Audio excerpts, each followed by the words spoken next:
నమస్కారం. City cable news కి స్వాగతం. ముందుగా ముఖ్యాంశాలు.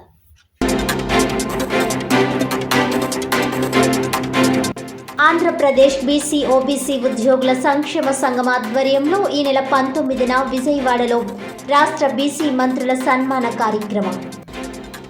బీసీ ఉద్యోగులంతా పాల్గొని కార్యక్రమాన్ని జయప్రదం చేయాలన్న బీసీ ఉద్యోగుల రాష్ట్ర వర్కింగ్ కమిటీ అధ్యక్షుడు గుత్తుల వీరబ్రహ్మ.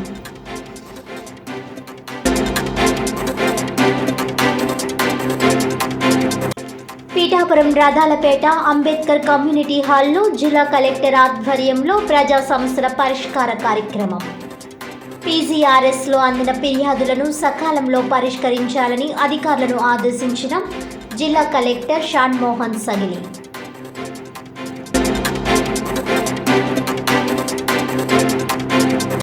కాకినాడ జిల్లా కలెక్టరేట్ వద్ద తొలగించిన తొండంగి యానిమేటర్ల ధర్నా. రాజకీయ ఒత్తిడితో తొలగించిన 16 మంది యానిమేటర్లను తిరిగి కొనసాగించాలని డిమాండ్.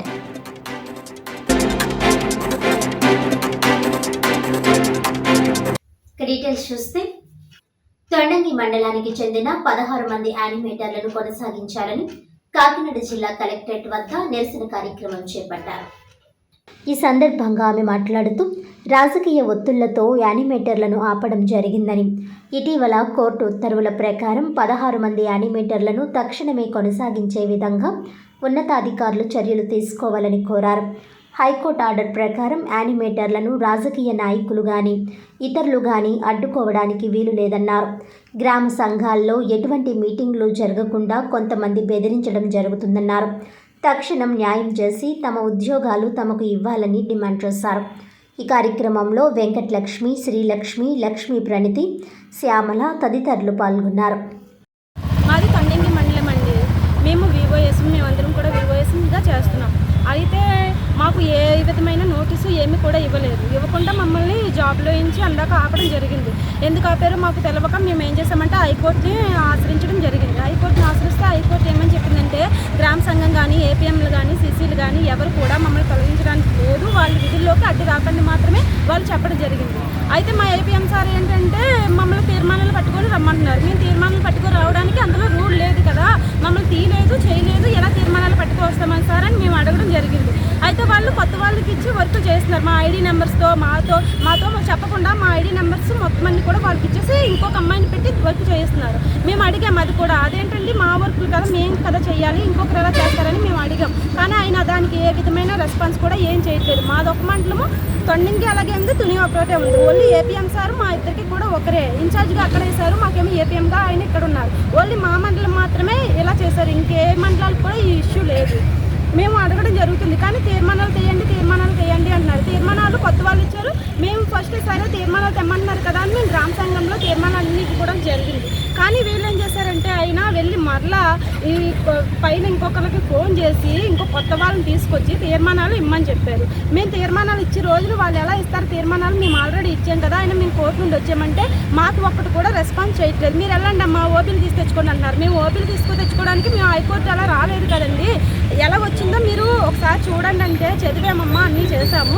కానీ మాకు మాత్రం న్యాయం చేయకుండా ఆయన చెప్పడం ఓన్లీ వెళ్ళి తెచ్చుకొని మీ గ్రామ సంఘంలో పెట్టించుకోండి అన్నారు. మమ్మల్ని వాళ్ళు బెదిరించినట్టు వీడియోస్ ఇచ్చాము మేము సార్లకి. అలాగే వాళ్ళు సార్లతో మేము మా గ్రామ సంఘం ఓపీలతో మాట్లాడించడం జరిగింది. మా మేడంలు కూడా ఇవ్వడం జరిగింది. కానీ మాకు ఎటువంటి రెస్పాన్స్ లేకుండా ఏం లేకుండా ఇప్పుడు కూడా అలాగే మీరు కాదు కొత్త వాళ్ళని పెడతామని చెప్పేసి వాళ్ళు కొత్త వాళ్ళు అనే వాళ్ళు ఒక గ్రామ సంఘం ఒక మహిళ వాళ్ళని ఎలా వర్కులు చేస్తారు, అది కూడా మా లాగిన్ ఇచ్చుకో ఎలా చేస్తారని మేము అందరం అడుగుతున్నాం. కలెక్టర్ గారిని కలిసాము, పిటిషన్ అది ఇచ్చామండి. కలెక్టర్ గారిని కలిసాము, పిటిషన్ అది ఇచ్చాము. మా విధుల్లో మేము ఉన్నాం కాబట్టి ఎప్పటి నుండో చేసుకుంటున్నాం కాబట్టి మా విధులు మళ్ళీ మాకే ఎలాగోలుగా కొనసాగాలి. కోర్టు ఇచ్చిన ఆదేశం ప్రకారం మమ్మల్ని కొనసాగించాలి. మేము కొనసాగించాలనే ఉంది కానీ మమ్మల్ని తీసేయాలి లేకపోతే వేసేయాలని లేదు కదండి. మేము మానేసినట్టు ఒక తీర్మానం కూడా ఇవ్వలేదు. పోనీ మేము సంతకం పెట్టి ఒక లెటర్ కూడా అక్కడ ఇవ్వలేదు. మరి మాకు ఎలా ఇచ్చేస్తారు వాళ్ళు? ఏమీ లేకుండా మమ్మల్ని ఎలా మానిపించేస్తున్నారు?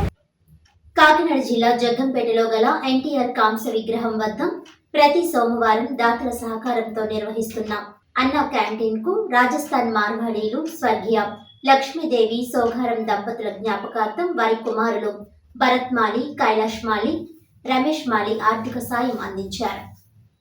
విశ్వవిఖ్యాత నట సార్వభౌమ నందమూరి తారక రామారావు సినీ రంగంలోకి ప్రవేశించి 75 సంవత్సరాలు పూర్తయిన సందర్భంగా రాష్ట్ర టీడీపీ కార్యదర్శి ఎస్వీఎస్ అప్పలరాజు ఆధ్వర్యంలో వజ్రోత్సవ వేడుకలు ఘనంగా నిర్వహించారు. ఈ సందర్భంగా ఆయన మాట్లాడుతూ ఎన్టీఆర్ వజ్రోత్సవ వేడుకల సందర్భంగా అన్నా క్యాంటీన్కు రాజస్థాన్ మార్వాడీలు ఆర్థిక సాయం చేయడాన్ని అభినందించారు.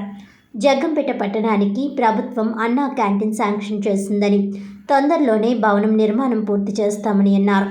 ఈ కార్యక్రమంలో కొత్తకొండబాబు, వేములకొండ జోగారావు, ఎల్లమిల్లి సీఎం, రాజస్థాన్ మార్వాడీలు మోతీలాల్ మాలి, చంపాలాల్ ప్రజాభత్, సునీల్ లాల్ మాలి, చగన్లాల్ మాలి, జితేంద్రరాజ్ పురోహితవ్, జయంతిలాల్ మాలి, మహేంద్ర కుమార్ మాలి, అధిక సంఖ్యలో టీడీపీ నాయకులు తదితరులు పాల్గొన్నారు.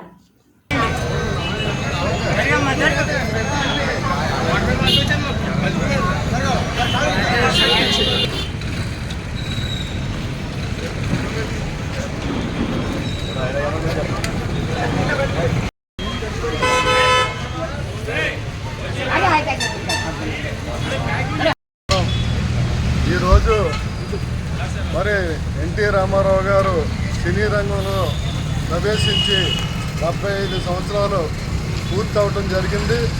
మరి మన ప్రభుత్వం కూడా గతంలో అన్నా క్యాంటీన్ను మరి కొనసాగించేది పేదవాళ్ళ కోసం, కార్మికుల కోసం.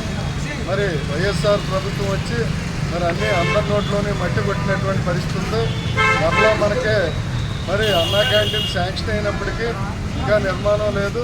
మరి ఎన్నికలు అవ్వకముందే మరి నెహ్రూ గారు ఎమ్మెల్యే అవ్వకముందే కూడా మరి ఎన్టీ రామారావు గారు విగ్రహం స్థాపించి ఎన్టీఆర్ ఘాట్ అని చెప్పేసి దీన్ని పెట్టి మరి ప్రతి సోమవారం మరి ఇక్కడ ఉన్నటువంటి బిజినెస్ పీపుల్స్ కానీ, అలాగే పొలిటికల్ లీడర్స్ కానీ, అలాగే మరి కొంచెం ఉదార స్వభావంతో ఉన్నటువంటి వారందరూ నెహ్రూ గారు పిలుపు మేరకు మరి నవీన్ గారు మరి ఆధ్వర్యంలో మరి ఈ రోజున అన్నా క్యాంటీన్ ప్రతి సోమవారం కూడా చేయడం జరుగుతూ ఉంది. మరి ఈ రోజుని మా ఎవరైతే సేట్లు ఉన్నారో మా భరత్ గారు కుటుంబ సభ్యులందరూ ఉన్నారు. అందరూ కూడా మరి పెద్ద సేట్ గారు కూడా ఉన్నప్పుడు ఎంతో ఉదారంగా ప్రతి కార్యక్రమంలోనే ఆయన భాగస్వామి ఉండేది. అలాగే మరి భరత్ గారు ఈ సేట్ సోదరులందరూ మరి ఈ రోజుని ముందుకు వచ్చి వారి యొక్క ఆర్థిక సహాయంతో పేదవాళ్ళకి అన్నం పెడతా ఉన్నారు. అందులో ఎన్టీ రామారావు గారు సినీ జీవితం 75 ఏళ్ళు అయిన సందర్భంగా పెట్టినటువంటి అవకాశం భరత్ గారికి మరి ఆ సోదరులకి అందరికీ కూడా దక్కిందని చెప్పేసి ఈ సందర్భంగా తెలియజేస్తూ సెలవు తీసుకుంటాం. జగ్గంపేట మండలం మల్లిసల గ్రామంలో సిద్ధరామయ్య సిద్ధాశ్రమంలో తపస్వి మల్లిసల స్వామీజీ పుట్టినరోజు వేడుకలు ఘనంగా నిర్వహించారు. ఈ సందర్భంగా స్వామీజీ మాట్లాడుతూ మార్గశిర మాసం చాలా విశేషమైనదని, అన్ని మాసాల కన్నా మార్గశిర మాసం ప్రాముఖ్యత చెందిందని తెలిపారు. అంతేకాక దీర్ఘకాలిక వ్యాధులకు సిద్ధమూలిక వైద్యం, స్పాండిలైటిస్ మోకాల నొప్పులకు ప్రత్యేకమైన మందులు ఇస్తానని తెలిపారు. 24 గంటలు తాను ధ్యానంలో ఉంటానని, తనను దర్శించుకోవడానికి ఇతర రాష్ట్రాల నుంచి కూడా భక్తులు వస్తారని ఆయన తెలిపారు. అనంతరం స్వామీజీ జన్మదినం సందర్భంగా పలువురు భక్తులు స్వామీజీ పాదాలను కడిగి స్వామివారి సేవకి ప్రాప్తులయ్యారు.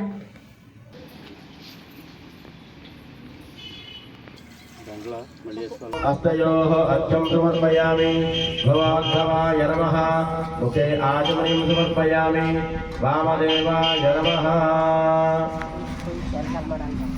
ओम आप्याय सदमेदते व्यस्तदस्वामनुष्यं भवावाजस्य संगते दधिग्रावन्नो अकारतं जग्जारस्वस्य वाजिनः। అంటే 12 మాసాలు. ఈ 12 మాసాలలో మొదటిసారిగా భక్తులు ఎక్కువగా ఆచరించి పూజించేటువంటిది మనకు కార్తీక మాసం. ఈ కార్తీక మాసంలో శివారాధన చేసేవారు, విష్ణు ఆరాధన చేసేవాళ్ళు, లేకపోతే దుర్గమ్మ లేకపోతే అమ్మవార్లు ఆరాధన చేసేవాళ్ళు, కాళీ పూజలు చేసేవాళ్ళు, ఏ రకంగా చేసేవాళ్ళైనా సరే కార్తీక మాసంలో చాలా విశేషమని చెప్పి ఈ కార్తీక మాసంలో పూజలు చేస్తూ ఉంటారు. తత్కారణంగా ఫలితాలు ఆ పూజలను అనుసరించి పొందుతూ ఉంటారు. మాలలు వేసేవాళ్ళు కూడా ఈ శివమాలని, లేకపోతే అయ్యప్ప మాలని, లేకపోతే భవానీ మాలని, అనేక రకాలుగా ఈ మాలలు వేసేవాళ్ళు కూడా ఎక్కువ ఈ కార్తీక మాసంలోనే ఇలాంటివన్నీ చేస్తూ ఉంటారు. కానీ మార్గశిర మాసము ఈ కార్తీక మాసము కన్నా శ్రేష్టమైనది. ఎందుకనగా భగవానుడు కూడా గీతలో మాసములలో మార్గశిర మాసమును నేనై ఉన్నాను అని అన్నారు. అంటే ఇక్కడ మాసము అంటే ఒక నెలని మనం తీసుకోకూడదు. ఇది యోగులకి అత్యుత్తమైనటువంటి నెల అంటే ఈ మార్గశిర మాసం. ఇది చాలా శ్రేష్టమైనటువంటి మార్గము. అసలు ఆ మార్గాన్ని ఆచరించిన వాళ్ళే, అభ్యసించిన వాళ్ళే యోగులవుతారు. గనుక యావన్ దేశ ప్రజలు ఎవరైతే ఉన్నారో, ప్రపంచ దేశాల్లో నివసించేటువంటి మానవులు ఎవరైతే ఉన్నారో, ఈ శిరములోనికి ప్రవేశించేటువంటి ఆ మార్గాన్ని గురుముఖతః ఎవరైతే ఆ విషయాన్ని తెలుసుకొని, ఆ రహస్య విద్యను తెలుసుకుని అభ్యసిస్తారో వారి జన్మ సార్థకం కాగలదు.